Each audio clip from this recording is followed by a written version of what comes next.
Well, y'all, we finally did it. Third time's the charm. We made it across the finish line and finally earned our 100-mile belt buckle at the Rocky Raccoon 100 miler. So let's talk through everything that took place, what all occurred out there on the trail, and how we made it across that finish line.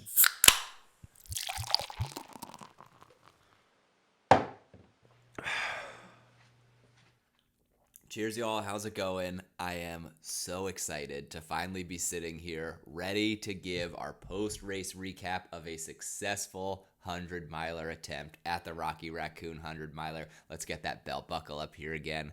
Look at, upside down for you. Look at this bad boy. She is just beautiful. And I'm especially excited because they announced before the race, I guess this is a race put on by Tejas Trails. They've started doing something where folks who have run a bunch of their races can get like 500-mile, 1,000-mile big belt buckles celebrating that accomplishment. But to get it, you have to trade in some of your old belt buckles to recycle them. And at the finish line, they actually have a collection of the current ones for this year's race as well as some of the older ones. So you can choose which you'd like. They don't have the year on them, but you can choose which style you like. So this is actually one of the older belt buckles. And I'm happy they had it because I had seen this one online and really, really liked it and was sad that they had kind of done away with this design because I feel like it's just really cool, very solid, and would be proud to rock this and have been proud to already been wearing this plenty at work, on the plane, what have you. So super, super thrilled to finally have that 100-mile belt buckle, but wanted to post a video to just go through the full race recap. I like to kind of give the full race story, the narrative version of everything that took place before putting out the actual footage from the race. So no footage in today's video, but just walking through what happened over those 100 miles. But before we jump in, I do just want to take a moment to give an incredible shout out and a humble thank you to everyone that I saw out on the course. So many people stopped to say like, hey, you're that guy from YouTube. I saw your video. Good luck. One guy even said, hey, third time's the charm, buddy. You got this. So just so excited. Again, one of the things I love about ultra marathons and trail races in general, I think, is the camaraderie is the community aspect of these races. No one is running against one another. Everybody is just trying to help each other cross the finish line, and that was definitely the case at Rocky Raccoon. So if you saw me out there, hope you'll put it in the comments below. I know some of you have commented on the short videos I've been putting out already, but just so excited to see so many of you out on the course. It definitely helped keep us motivated and helped us get across that finish line. If this is your first time on the channel, I hope you'll subscribe. I hope you enjoy the content. I'll also link to the full playlist I have of everything training and preparation for this race. And all of those things that went into helping us cross that finish line. So without further ado, let's jump into the race itself, starting briefly with the night before. Not too much detail to go into there. As normal, we did kind of like our pre-race meeting. In terms of crew, so I ran this race with my buddy Todd, just like we've done for all of our ultras. So it was the two of us were running. My wife and his girlfriend were sort of the crew chiefs, the crew leaders that would be coordinating everything back at camp.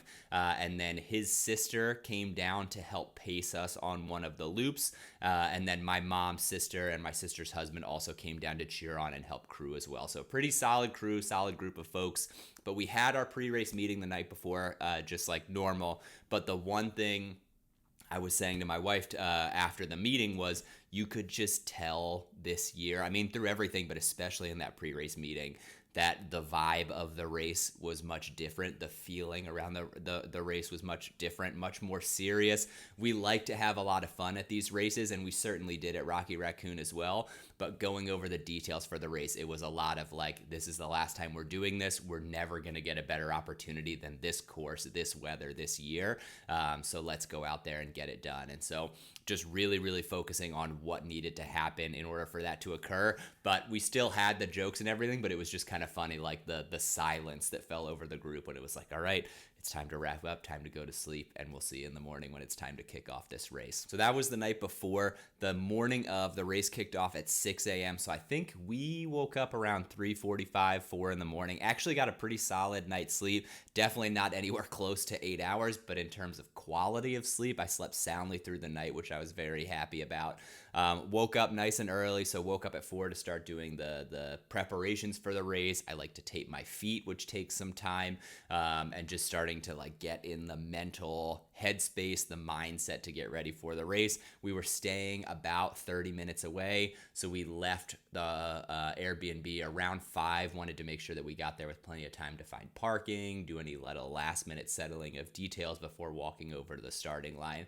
But before we knew it, we were there. We were at the park. We actually, my buddy rented a shelter campsite, which was probably maybe like a quarter, maybe like a half mile from the starting line area, but relatively close to the course, which was nice. It was great because that gave us sort of a home base. We had a dedicated parking spot, which was also nice in the morning, not having to fight for parking, but it also gave us sort of a home base where we could check in every loop rather than having to set up an aid station by the starting line, anything like that. We kind of had our own dedicated area. He also rented a camper van, which was great, not only for warmth during the colder loops, but also just an area to change. If we wanted to change anything, much easier to get changed in a van as opposed to trying to like squirm around inside of a little changing tent or just have someone hold up a towel or something like that. So we were riding in style for this race, but pulled into the parking spot, got everything situated, started heading to the starting line for that 6 a.m. start. And everything went off without a hitch. A good crew of people, good group of people at the race. We were packed in like sardines. The nervous energy was in the air.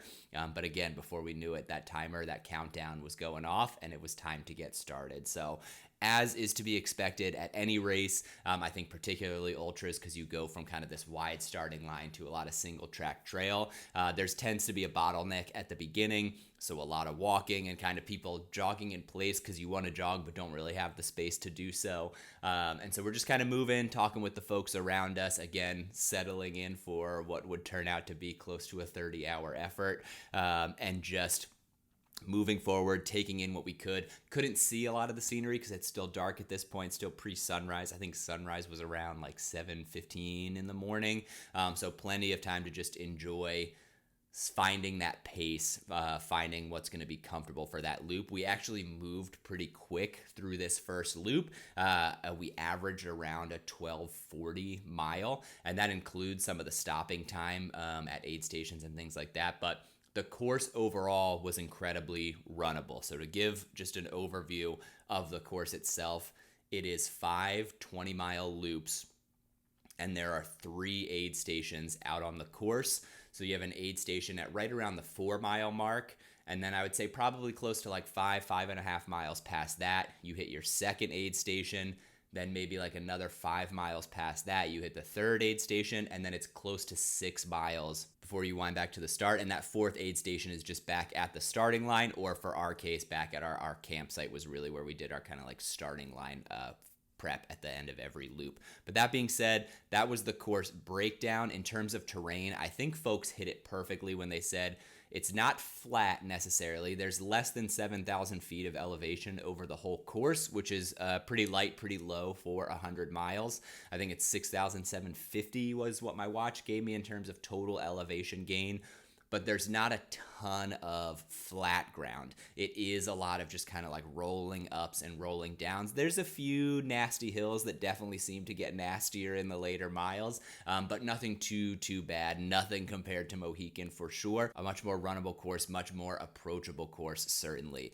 So the first loop, like I said, went off really well. We were holding a really good pace, that 1240 per mile, which was solid, a little bit faster than what we were expecting, but still felt very comfortable. Didn't feel like we were pushing too hard, and it didn't feel like the increased pace was due to excitement or nerves, like us running faster because of the adrenaline at the start of the race. It felt more just that we had underestimated our pace based on the terrain. We weren't sure exactly what to expect from the course, so once we got out there, it felt a lot easier than what we were expecting.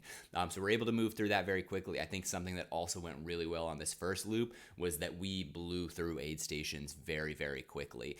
We grabbed what we needed. Certainly certainly like stop to refill bottles, grab snacks, but we didn't hang around to eat or enjoy anything really at the aid station. It was just sort of grab what you can carry, bring it along with you so that we could keep out moving on the course, and we'd sort of walk through the aid stations to keep eating as opposed to stopping and eating there, which is something I think really helped our time, especially in those first few loops. Just to touch quickly on nutrition, kind of overall, but then also specifically for the first loop. So for myself, I carried with me 4 gels on every loop, 2 like Honey Stinger Energy waffles, and then a bag of potato chips, like Lay's potato chips. That was what I considered to be sort of like my emergency food, or if I just needed something quick in the moment.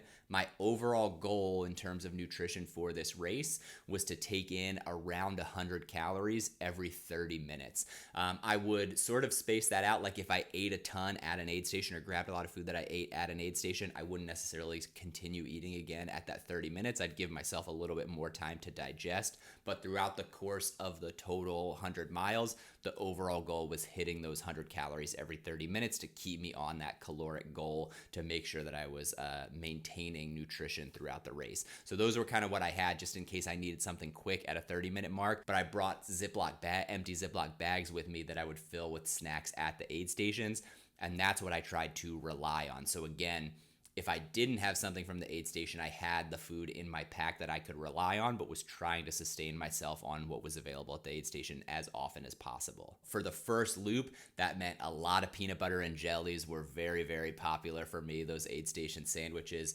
Potato chips were also very popular. I was just kind of refilling that Ziploc bag every chance I got. Lots of pretzels, trail mix, etc. Just a lot of kind of like salty, light snacks for that first loop. But before we knew it, we were cruising through. We actually made it back into the starting area in under 4 hours. We finished that first loop in 3:58, got back to camp at 9:58 a.m. and spent about 18 minutes at camp. So not too long. I think we had budgeted for 20 minutes, if I'm not mistaken. We had also budgeted time, more time at the aid stations on the course. I think 5 minutes at each, but I don't think we spent longer than 2 minutes at any of those aid stations. So we had certainly banked plenty of time. Spent about 20 minutes back at camp, changed out of some of the cooler clothes, like the cold weather clothes, into something warmer, getting ready for the sun to come up. In terms of temperature, I didn't touch on this, but it was pretty chilly when we started. I think it was like 35, 36 degrees when we started. It would heat up to around 60 during the day. The overnight portion was going to dip back into, I think it was going to hit a low of around 50 degrees. And then on Sunday was going to get back up to close to 70. So a pretty wide swing in terms of temperature, which we were a little bit nervous about, but we definitely had plenty of time on the course to put the gear on that we needed. So out of the cold weather gear, into the warm weather gear, about 20 minutes back at camp, and then we were back on the course to begin that second loop. For the second loop, it was a lot of the same in terms of pacing. We did slow down slightly. Our overall pacing strategy for the 100-miler, again, is 5 20-mile loops. So the goal was to net a pretty speedy first loop to bank some time. Slow down slightly for the second, maybe a little bit more for the third. But again, the goal of these loops was to keep a comfortable but good moving pace to bank some time for those 4th and 5th loops, and then the 4th and 5th loops just using whatever is left in the tank at that point. So still moving pretty quickly, but we actually had a conversation during the second loop about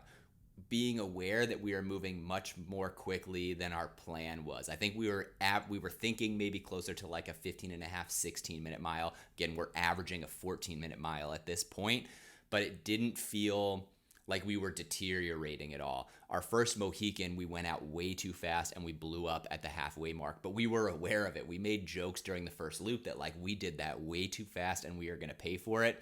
That was not the feeling at all during these early loops at Rocky Raccoon. We were aware that we were moving faster than expected, but that speed just felt like it was due to the terrain we were running on. The course was more runnable than we were anticipating, and so it felt very comfortable. It didn't feel like we were really hurting or harming our future plans by pushing the pace a little bit. Just felt comfortable in that moment. So very excited that we were able to maintain those paces throughout the second loop. Still moving through the aid stations pretty quickly as well. Again, similar plan, just grabbing what we needed. Similar nutrition as well, still just kind of the sandwiches that they have out. Started having some more ginger ale. Didn't really have any stomach issues, but the sugar was a nice little burst, a good way to get in some easy calories. Forgot to mention I was also drinking Tailwind, so getting calories from then. I was avoiding caffeine at this point. I had decided not to take in any caffeine until the fourth loop, wanting to make sure that the benefits or the effects of the caffeine that I was expecting, I didn't want those to be muted early in the race by taking too much caffeine early. So I think I had like a small cup of coffee when we first woke up in the morning, but then didn't have any caffeine again until we hit that fourth loop. So no caffeine for me at the aid stations, just caffeine-free ginger ale to help settle the stomach, get some sugar in, and focusing on calories and hydration during those early miles. It was also during the second loop, our crew started to come out and meet us on course. The first loop, they just kind of took that time to get camp situated, not really worried about coming out to meet us on the course. During the second loop, they came out to meet us at that halfway point. The Nature Center aid station was right around 10 miles, so right around the halfway point for each loop. And so they would meet us there each loop. So we would see them at the start, and then we would see them at Nature Center. So basically every 10 miles, we were having a crew check-in. It was also during the second loop, we started to make a joke about like what our least favorite part of the course was, or just starting to talk about what were the hardest parts we were noticing. And it was very funny to us to notice how this changed throughout the race. But at least in those early loops, those first two especially, I think the part that we both agreed we had the hardest time with was the final 6 miles running from the last aid station back into the start and finish area. It was close to 6 miles, I think just under 6 miles.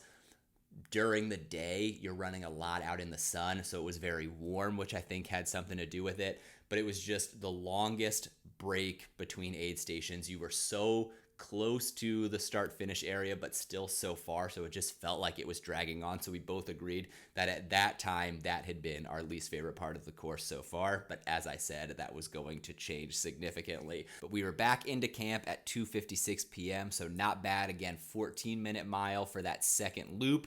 We would spend about 26 minutes at camp for this second stop. So a little bit longer, I think, than I would have anticipated or maybe would have liked, but not bad by any means. Again, we had banked plenty of time just with how quickly we had moved through the aid stations on course during those first two loops, as well as the faster pace that we were running at. So nothing too bad, nothing to be too concerned about. And then we were back on the course to start the third loop at 3:22 p.m.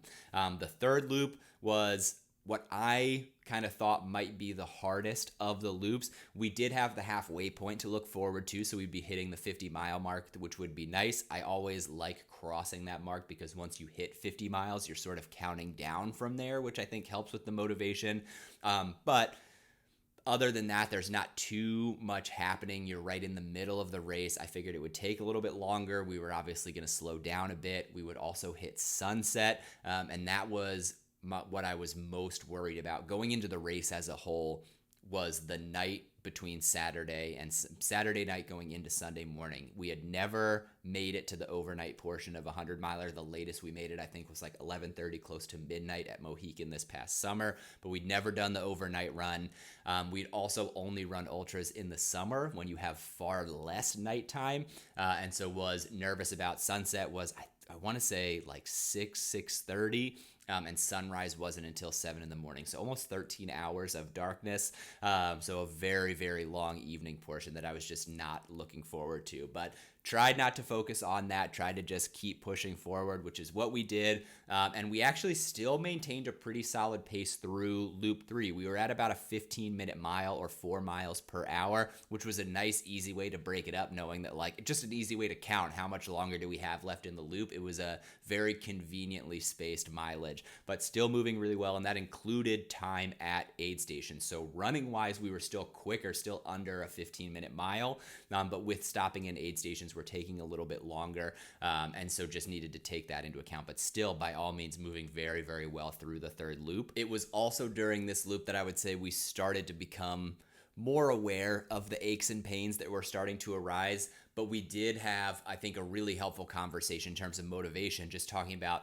we had like those typical aches and pains, the typical soreness that you're obviously going to expect running 100 miles, but it didn't seem to be getting much worse. It wasn't debilitating. It was nothing to be really too concerned with. It was just like, hey, my legs are sore. They're going to be sore. That's part of it, but not really deteriorating, nothing going downhill too quickly. And so feeling really good about that we are close to halfway. I mean, at this point, having this conversation, we were probably past the 50-mile mark, halfway into the 100-miler, and still moving really well, still moving at a great pace, having the snoriness, but very much able to deal with that was definitely a huge benefit for us. It was also during this loop, we joked during all of our 100-mile attempts that we're so excited for the hallucinations that everyone talked about. Nothing too crazy to report from the race, but as the sun started to go down, when the shadows were the most dramatic, most drastic across the trail, was when my eyes started to play a little bit of tricks on me. Nothing too crazy, but I would say even more so than the overnight portion, oddly enough. But it was just like you'd catch a shadow moving out of the corner of your eye, and just for me, I thought everything was a cat. I saw everything as like a cat running through the field, running across the trail, what have you, but just had to laugh about that because it was not late into the race by any means, but it was just any kind of movement I saw. I was like, there's a cat, there's a cat, there's a cat. But obviously they were just shadows, or on a lot of cases, there were kind of like charred pieces of wood out in the field, which again, the contrast of like the stark black burnt log in the middle of kind of like a gray field would always catch my eye. And for some reason, my brain was immediately just going to cat instead of, no, it's been a tree. The last 2 times you passed it, it's still a tree now. So started to have a little bit of fun with that. The other piece that was super fun and just like a very nice light moment during the course of this race was after the sun had gone completely down. We're starting the back half of the loop, so we're past the halfway point, well into the 50-mile range, and we had just left an aid station, maybe a mile past the last aid station, and we hear some kind of commotion up ahead on the trail. We're trying to figure out what it is. First, we checked in with each other, like, you heard that too, right? We're not crazy. And then we keep moving, and up on the top of this next hill, we start to see like a glowing light. And there are a lot of people with like the instead of wearing a headlamp, they were wearing belt lights, which were super, super bright and illuminated like the whole forest around them. So at first we thought it might be that, but then we're like, yeah, it doesn't really look like it's moving. And we're both we were having a really hard time figuring out what this weird source of glowing light was. And then as we got closer, we're like, no, that's definitely a tent, but there's no aid station here. We're still pretty far from when the next aid station should be. Then we heard some music, and we're like, well, it definitely seems like an aid station. Maybe our watches are off, but no, like there's no way we're that far from the last aid station. And as we approach, there's this new tent at the top of the hill. There's some signs as we pass by that are like, headlamps are sexy, we were promised 100 raccoons, or something like that was one of them. A bunch of just like humorous signs leading up this big climb. And then when you get to the top, there's this new tent with lights all around it, and there's just a guy sitting in there with a row of chairs. I imagine there were other people who were not out at the time that we passed by. But he goes, y'all are looking great, and I've got just the song for you to strut your stuff. We've got the runway set up for you, so this is your moment. Show us what you've got. He puts a song on, and as we get to the top of the hill, there's literally like a elevated runway constructed that runs through this illuminated tent, where we kind of like danced through, did our little dance with our trekking poles, and passed through. And then he held up a scorecard, 10 out of 10, as we walked by. So just no idea. There was a house right there, so I'm assuming it's the folks that live in the house. But no idea where, at the time, had no idea where it came from. Just a random tent that popped up on the course. But a very nice gesture to, again, give us kind of a lighthearted, humorous moment to lift us out of the darkness and keep us moving through that final loop. We were still, like I said, moving pretty good. We were starting to take a little bit more time at the aid stations. Part of that was also because the hot food started to come out once the sun went down. So shifting away from the PBJs into more quesadillas, grilled cheese, ramen was starting to come out as well. So some of those things we would take with us. The ramen, because it was in a styrofoam cup, you had to finish at the aid stations because they didn't want anybody tossing styrofoam cups out on the trail. And so that, honestly, we love. I talk about it before. I'll talk about it again. I love ramen in overnight portions of race. Something about the saltiness, the broth, that just like breathes life back into me. So we did start to stop longer in the aid stations to give us plenty of time to enjoy that delicious, delicious broth. But moving a little bit slower in the aid stations, the last piece that I'll mention from this loop, and I think it was right after we saw that kind of like runway dance off section of the course, I started to notice a little bit of pain in my knee that wasn't necessarily too big of a concern, but it was I just noticed that something felt off when I was doing like steep climbs on the uphill. Anytime I was pushing off on my right leg, it was like the tendon right on the inside of my knee, but on the back. Anytime I lifted, I could just feel it almost like clicking in the back and just ever so slightly sore. So something to be aware of. And I mentioned that to Todd as well. Like, I don't think it's too big of a concern yet, but obviously we're not done yet. We're only halfway there, so it's probably going to get worse. That was the first bit of pain or like oncoming injury where I was like, something's a little weird here, and this doesn't feel necessarily like normal wear and tear. That'll come back later on. But overall, still moving really well. We made it back into camp at 8:41 p.m. And we spent about 39 minutes, close to 40 minutes in camp this time. So obviously a much slower time in camp. Part of that was that we were changing again from our daytime gear into our evening gear, knowing that it was going to get pretty cold. Wanted to obviously be dressed more appropriately for that. So before going out on loop 4, going through kind of a full change to get more comfortable in those clothes. We were very excited to get through loop 3 into loop 4 because this is when our pacer would be joining us. Todd's sister was going to be taking us out on the 4th loop. This would be the entirely overnight loop, so the one where we figured we would need the most support mentally and physically probably, and that was definitely the case, and she did a fantastic job just keeping us motivated, keeping us moving, and keeping us as close to on pace as possible. So 39 minutes back in camp, we were back out to start the 4th loop, and still we slowed down for sure, but still moving relatively well. Definitely a lot more walking. Part of that is just because it's dark now. It's harder to move as quickly. Routes were a challenge, and the number of people who had reached out to be like, beware of the routes. The routes are going to be the worst part of the course. I personally didn't find them as bad as I was expecting. Maybe that's because I was so over prepared or so like unbelievably nervous about tripping over the routes that I was just extra cautious, so they weren't really a factor. I certainly kicked a couple here and there, but no spills, no falls, and no really, I wouldn't even say any real close calls in terms of falling. Maybe one possible close call, but for the most part, we were able to see the trails or the routes from pretty far away and able to avoid them even through the overnight portion. But again, I'm going to owe that to the fact of just being so nervous and aware of them beforehand that I was just extra vigilant about making sure that I kept my eye on them throughout the course. But moving pretty well, even through this overnight portion, and spending significantly more time in the aid stations, we were still averaging around a 17-minute mile out on the course itself. So pretty solid, still moving very well, faster than a walking pace, albeit a lot more walking. And even as our aid station breaks got significantly longer, again, especially wanting to enjoy that hot food, enjoy the ramen, we're moving through the aid stations more slowly. We would wait sometimes if they were about to put out some fresh hot food rather than grabbing what was available. I would want whatever was hot in the moment. That just tasted so much better to me. So our aid station time definitely got drastically longer in this overnight portion during the 4th loop. But I will say, I know I said our pacer, Al, was so good at keeping us on pace. Not just that, but so good at like keeping us distracted as well. It was such a good balance of making sure we were moving, handling our issues to make sure we got the rest that we needed, and just keeping us moving forward at the pace that we were planning on. And what I mean by that is just like a lot of the loop, she was staying sort of just far enough ahead of us that we would have to walk faster than maybe we wanted to keep pace, to make sure that she wasn't getting too far ahead of us. Anytime we were hitting a hill, she was telling us like, hey, during this hill, focus on using your quads or your glutes, like different parts of the body, or hey, focus on your probably shoulders are shrugged. Now that you're using trekking poles, try to lower those shoulders and focus on that for the next X amount of time.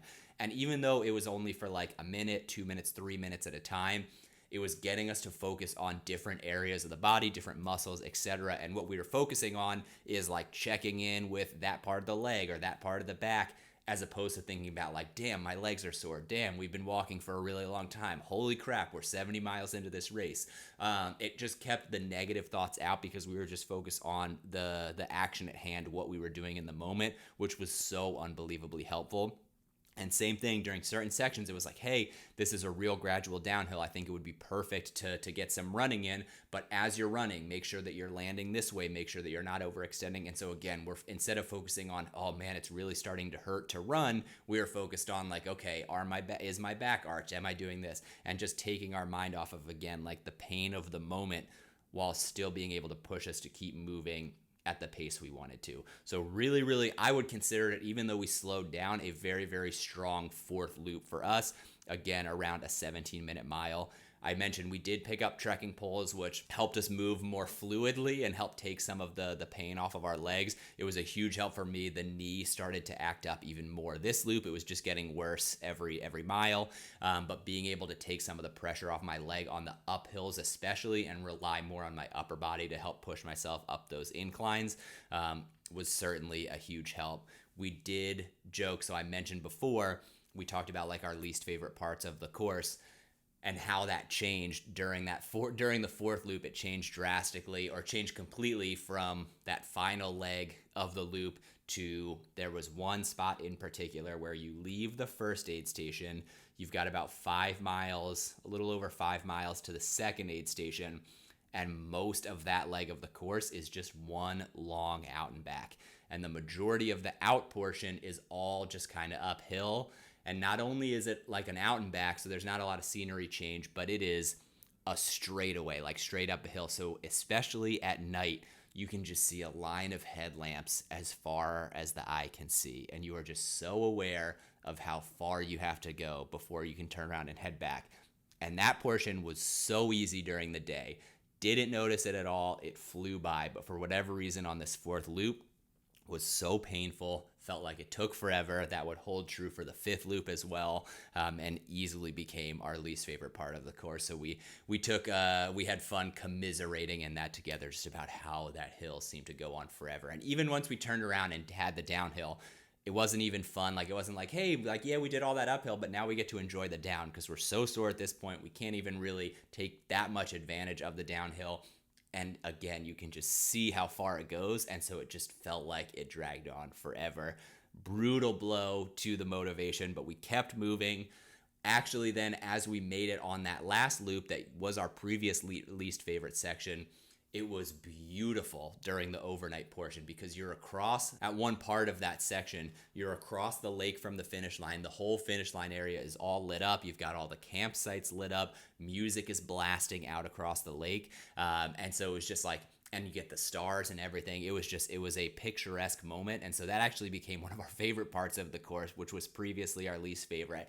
Wound around there and then made it back into camp at 3:38 a.m., so just before 4 a.m. We did spend a lot of time in camp. This was our last time in camp before the finish, before heading out on the final loop, and spent close to an hour in camp, 56 minutes.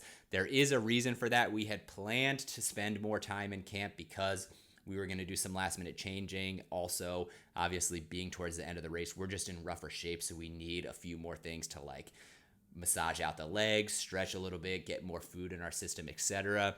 We were in our camper van to try to stay warm.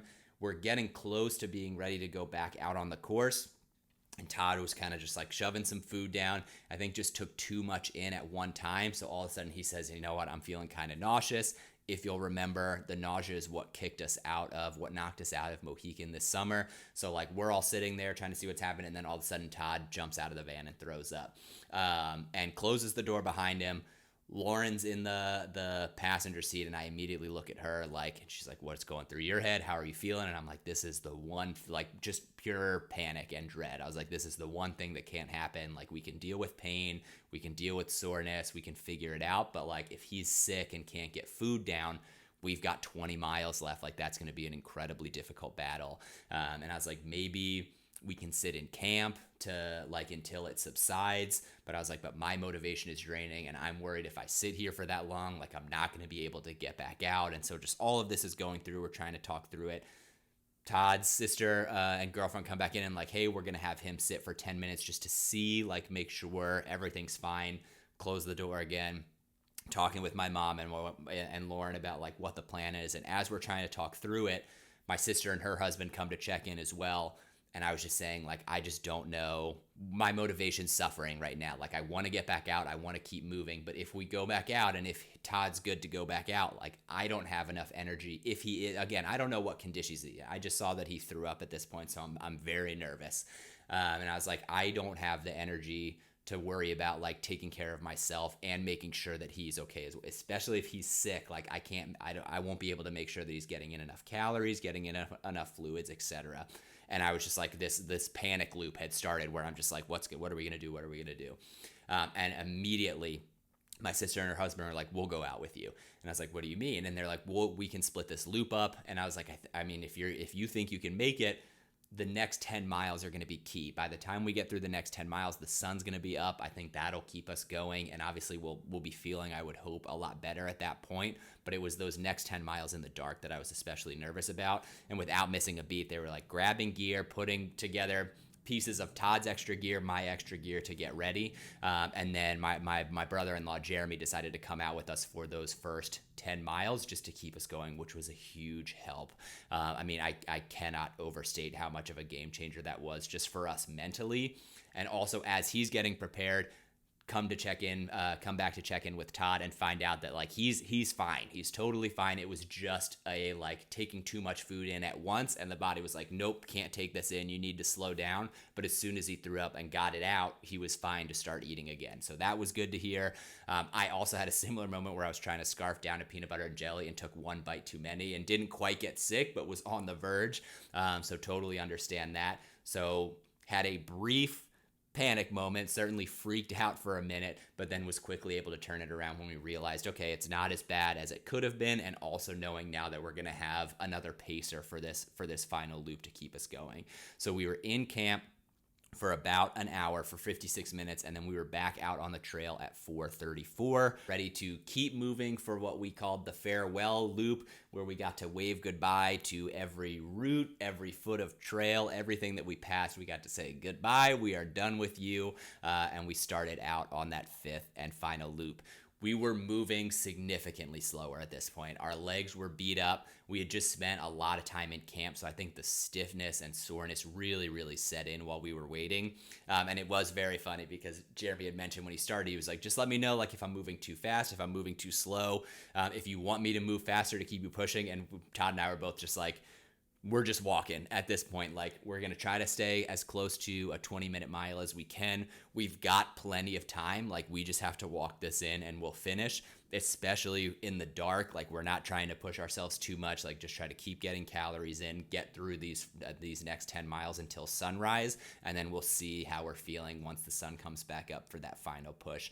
And did a great job of just Jeremy was able to just go like the number of stories, especially he just did, I think it was a 350-mile canoe race. And so he was able to tell us all the stories about that. He had some fun hallucination stories from that endeavor. And so just the perfect amount of conversation and distraction again, so that we're not focusing on the pain that we're in while moving, but instead just mindlessly moving forward basically and being able to focus on the stories that he was telling as opposed to the ground passing under our feet. It was also during this first 10 miles, we finally got to pass through that what had become our least favorite section proved to continue to be the worst section during this final loop. But we got to get to the top of that, get to the end of the out and back. And as we started to head back was as the sun like started to peak up. And on our way back down was we saw our first group of runners since the sun had sort of started to come out, and they were like, oh, how's it going? Good morning. And I cannot tell you that joy that washed over me hearing someone say good morning. I was like, oh my God, it's the morning. We made it through the night. And as soon as the sun was up, it was like, all right, we're absolutely finishing. I think that was clear when we started the fifth loop, but hadn't really set in. And it was just like, we are so close. As long as we just keep moving forward, like we've got this in the bag, we've just got to keep pushing. So we finished out that first 10 miles, got to the nature center where our crew was waiting, traded Jeremy, and then found out that my sister Sophie had decided she was going to pace us for those final 10. So another big motivation boost. The only issue we ran into at this point was the sun had just come up. It was still very cold. Realistically, I think it was probably like 50 some degrees, but having no energy left in our body, like at least for me, I could not keep any body warmth in. So I was absolutely freezing. And so they brought us gear to change into, knowing that it was going to heat up significantly over the next few miles. But I was just like, there's no way I can take my tights off. Like anytime I stopped, I was just shaking uncontrollably. So I was like, I got to keep the tights on, got to keep the jacket on. I at least had a t-shirt on under the jacket. So I was like, once it gets warm, I'll just take the jacket off. Everything will be fine. And then we started out on those final 10 miles. Still moving a lot of the same, just moving real slow. We had a fresh set of stories now that my sister had joined us again, which was just such a helpful distraction on just as long as we were moving forward and someone was talking to us, it kept our mind off of what we were doing and just helped the miles flow a lot easier. I would say through the first half, we were probably close to like a 21, 22 minute mile with the aid station stops included. I do think we started to pick up the pace during this back 10 miles, partially because the sun's up, the motivation is a little up as well. But I think it is a little bit more not runnable in our case, but we were able to walk more quickly because there was a lot more flat ground or gradual downhills that we could take advantage of, but still basically just walking through the full course. We hit that final aid station when there's about 6 miles left back to camp, and we were 2 hours out from the 30-hour mark at this point. So that's when I turned to Todd and my sister and was like, hey, if we can maintain a 20-minute mile, which is like a fast walking pace, we can make it back in under 30 hours. That was a big motivation boost for me, realizing the timing of that. My legs they still hurt a lot, but I felt like I had the energy to make that push if we needed to. There was definitely still some hesitation because it was like, if we do too much now, like what if we crash and then we have to like struggle even more to get into the finish? So we weren't pushing by any means, but I felt like I sort of took on a similar role to Todd's sister when she was pacing us, where I was just kind of walking just ahead of the group to hopefully keep us moving at a pace to get us in that time. And every step closer, it felt like that was getting easier and easier. Again, the course was flatter, so we were moving a lot faster than we had been during those first 10 miles of the loop. And the sub 30 goal started to seem more and more realistic. The only issue we experienced was the temperature definitely became a factor, especially through the final like 2 to 3 miles. The sun was high in the sky at 70 degrees. I've got tights on. Todd's got sweatpants on. Luckily, I think we both had t-shirts, but the sun was beating down on us. So like on the exposed skin was just so hot. Since it's about 6 miles between that last aid station and camp, very quickly ran out of water and tailwind. I wish I should have thought about it and just got 2 full bottles of water and just avoided the tailwind, not needing the calories at this point. But still, I was doing 1 tailwind, 1 water throughout the whole race, kept up with that, burned through the water very quickly, and just didn't really want the tailwind because I was like, I feel like this is just, it's the syrupiness of it, the sweetness of it is just dehydrating me, but it was all that we had. So we're kind of moving slow, but on pace and slowly winding our way back in. As we got closer to camp, we actually called our crew and was like, hey, if you can start walking back out, like back on the course towards us, meet us with more water because we're all bone dry and could definitely use water before the finish line. Chugged a bottle kind of as we came out of the woods, had about a half mile left to the finish line. We're talking about what's our strategy. Are we going to pose? Are we going to run it out? And we're like, I think we got to run it out. I was planning on just running through the final chute. And Todd's like, I think we got to run it from here. So we pick up our trekking poles. We say goodbye to our crew. We're like, all right, we'll see you on the other side. And we start running it in. And there is no way for me to put into words the emotion of that final gauntlet of running. Like, everything hurts. Like, in our minds, we are running a sprint to the finish, but like looking back on the video, we're kind of shuffling, but still running pretty good, moving better than I think we were expecting. And people coming out to cheer us on, like just watching as people saw runners coming out to cheer us on, like tell us how close we were. The tears started at this point, like just the emotion, the reality of like, we're here, we actually made it. And then especially as we got into the gauntlet, our whole family, our whole crew is there. Obviously, the cheering gets so much louder. And finally crossing that 100-mile finish line after 2 previous failed attempts, 2 previous DNFs, and finally crossing that finish line, finishing it with Todd, celebrating that 3rd time's the charm victory was just unbelievable. We finished at 11:48, so that's we were 29 hours and 47 minutes, I think, total. Very impressed with that time. Technically, we qualified for the lottery for Western States after that finish. I think our average moving time was actually a 15:22 mile, which super impressed with that. So again, ignoring all of the time that we spent at aid stations, our moving pace throughout the course was a 15:22 mile. We did have 2 hours and 32 minutes of idle time. So that's like just time stopped at aid stations according to my watch. So that's something we maybe could have trimmed down on, but not really worried about that at all. Just an interesting statistic, I think, to throw out there when you talk about pacing for these things. The sheer amount of time you spend at aid stations is a huge factor, and luckily something I think that we took into account in planning out our pacing for this race. But a huge accomplishment, a huge celebration. Just again, so excited to finally have earned the 100-mile belt buckle, especially this sweet retro Texas Star belt buckle. Very, very excited. And I just think our plan went off relatively seamlessly. Like pacing went really well, fueling and hydration went really well. Obviously, I think we slowed down more than we were expecting towards the end, partially due to some last minute hiccups, but the race, I think, went as good as could be expected. And I'm just so happy to be able to say we are finally 100-mile finishers. So that's an overview of the entire race, the entire course. If you have any questions, please drop those in the comments below. It's going to take me some time to go through all of the footage, but I'm going to try to get that video edited as quickly as I can. Make sure you subscribe to the channel so you don't miss when that drops.